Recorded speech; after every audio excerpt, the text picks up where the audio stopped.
Nanti akan diawali penyampaian materi dari teman-teman Universitas Islam Madura dan nanti akan berlanjut ke dosen dari SD Bakti Bangsa, dan nanti akhir di pertemuan ini akan disampaikan oleh pengrajin batik sekaligus owner yang nanti tahu sendiri dan nanti mungkin bisa dipraktekkan kayak apa pengambilan foto batik, kayak apa kemudian promosi lewat aplikasi digital marketing untuk small business atau mungkin UMKM juga ya, gimana termasuk tadi topiknya tentang bisnis batik di kampung sini ya, kampung batik.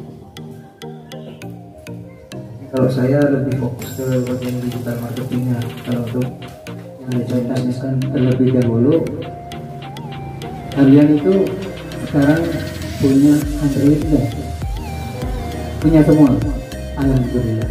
Berarti pikiran kita sama dengan target pemasaran kita bahwa semua orang sudah punya Android. Seperti itu ya, benar ya, menerima prestasi kita. Di sini saya akan menjelaskan beberapa topik tiga slide saja akan saya sampaikan. Pertama, bagaimana tentang regulasi pemasaran.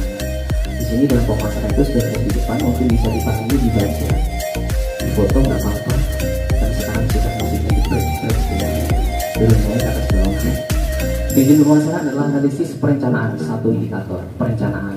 Yang kedua, implementasi serta pengendalian. Jadi di sini ada tiga indikator. Yang pertama adalah perencanaan, implementasi, dan pengendalian. Bisnis itu kan ada katalognya, sudah ada ya. Kita tahu ya WA bisnis, WA-nya bedanya WA bisnis dengan WA biasa ya. Jadi nanti kalau misalnya mau berbisnis, ubahlah ke WA bisnis karena di situ ada fitur-fitur, ada katalog, terus bisa apa namanya ya. Intinya beda lah kalau WA bisnis dengan WA biasa. Pasarnya juga. Yang pertama harus mengetahui target pasar dulu ya. Jadi kita harus tahu dulu target pasar kita itu siapa, mulai dari siapa pembelinya, kemudian produk yang biasa dibeli oleh orang tersebut itu apa, kemudian kenapa dia mau membeli barang itu, baru kita udah tahu target pasar kita, kan begitu ya. Yang kedua, kita harus tahu kompetitor kita. Jadi sebelum kita menciptakan sebuah konten, kita harus tahu prinsip dasarnya dulu. Kompetitor kita harus tahu siapa kira-kira yang mungkin sama membuat produk atau menjual jasa yang sama dengan kita. Kebutuhannya apa? Supaya kita bisa memonitor dan bisa mengevaluasi tujuannya.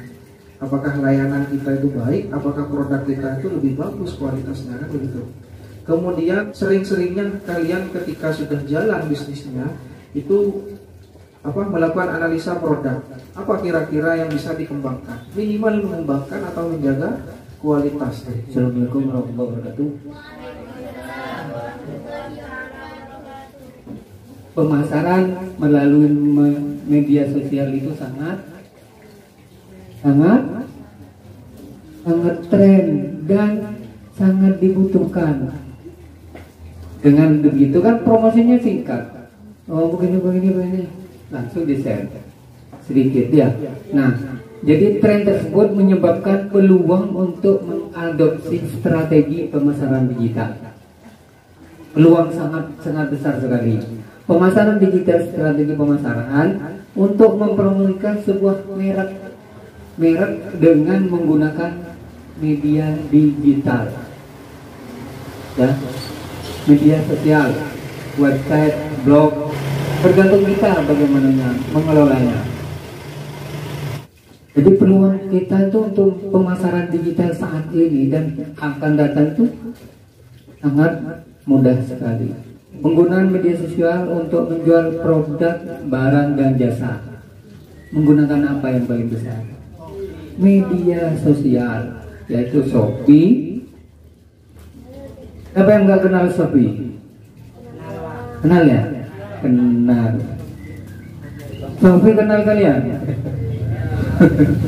Iya, itu ya target pasar kita di TikTok dikasih WA bisnis, kemudian di WA Business itu bisa menaruh semua promosi kita ya, produk-produk. Kemudian paling di bawahnya produk ditaruh link Shopee gitu ya. Pernah lihat? Pernah coba kayak gitu? Iya, silahkan dicoba. Jadi nanti tugas kalian bagaimana mengajari masyarakat yang akan kalian ajari supaya bisa masuk ke sana.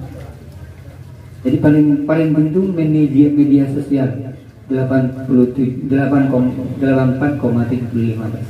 Strategi pemasaran kita itu seperti itu. Tentukan target pasar dan pelajari karakteristik mereka. Kemudian menentukan platform yang paling sesuai dengan target marketnya. Platform apa yang paling dibutuhkan. Tren penggunaan internet di Indonesia itu memberikan peluang usaha untuk melakukan pemasaran digital, khususnya di media sosial. Semua orang di handphonenya sudah terinstal media sosial, apapun itu. Kemudian pemasaran melalui media sosial dapat memberikan kemudahan dan keuntungan. Bismillahirrahmanirrahim. Assalamualaikum warahmatullahi wabarakatuh.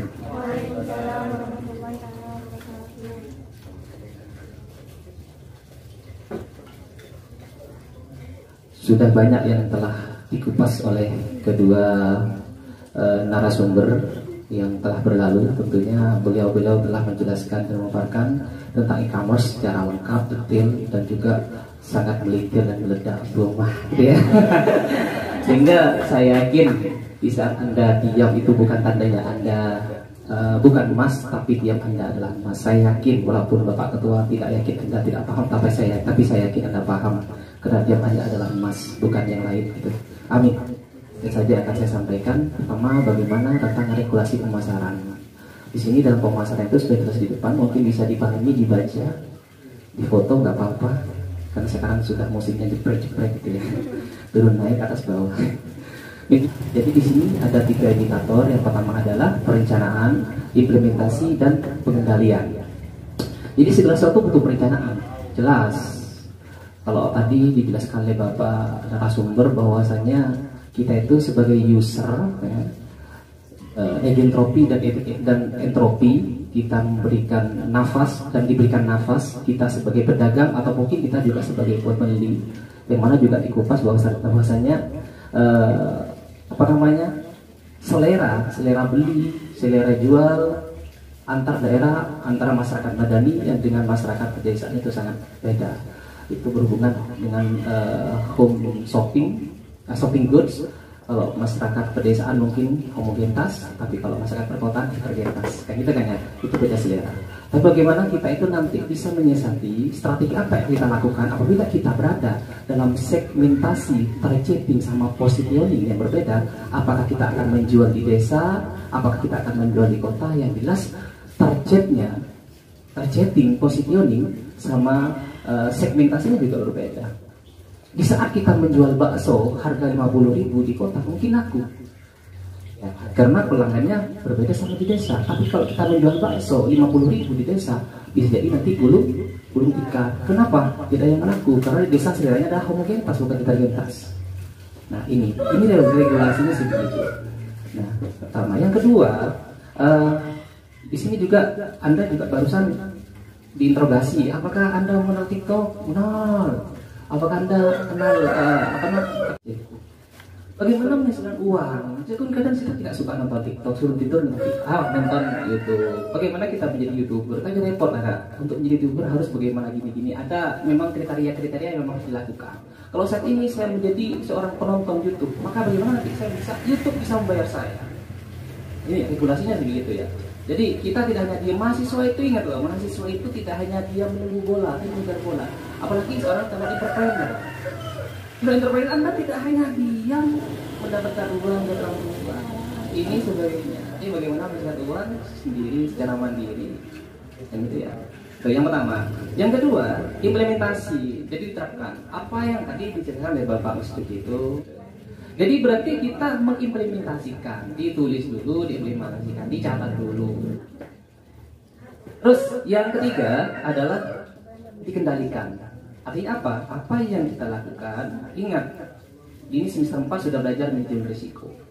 Agar risiko di perusahaan itu minim, maka kita harus forecasting, meramal apa yang terjadi. Jadi memang ketika kita benar-benar memanfaatkan digital marketing, khususnya medsos, baik itu IG, Facebook, Marketplace, terus Bukalapak, Shopee, WA Bisnis, itu luar biasa dahsyat.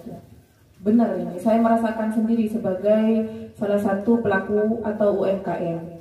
Nilaihabatik.id silahkan dicek. Saya tidak menampilkan harga di IG, itu tidak menampilkan harga, lebih juga ke edukasi. Bagaimana tips-tips merawat batik, perawatan batik agar tidak cepat bulat. Terus bagaimana proses membatik, di situ lengkap. Sesekali saya posting hasil produksi batik saya. Kuncinya hanya konsisten, adik-adik. Jadi jangan sampai sekarang promosi ya. Mau promosi lagi, mau upload lagi itu 1 bulan lagi, ya nggak mungkin. Kuncinya konsisten. Kalau tidak konsisten, tidak mungkin banyak gitu. Yang beli itu tidak mungkin banyak. Jadi intinya aplikasi atau apapun medsos yang kalian gunakan itu adalah toko kalian. Jadi toko. Kalau toko misalnya, kalau toko offline kan itu sampai 8 jam sehari. Masa mau konsisten 1 jam aja sehari itu nggak bisa. Nah, intinya di situ konsisten.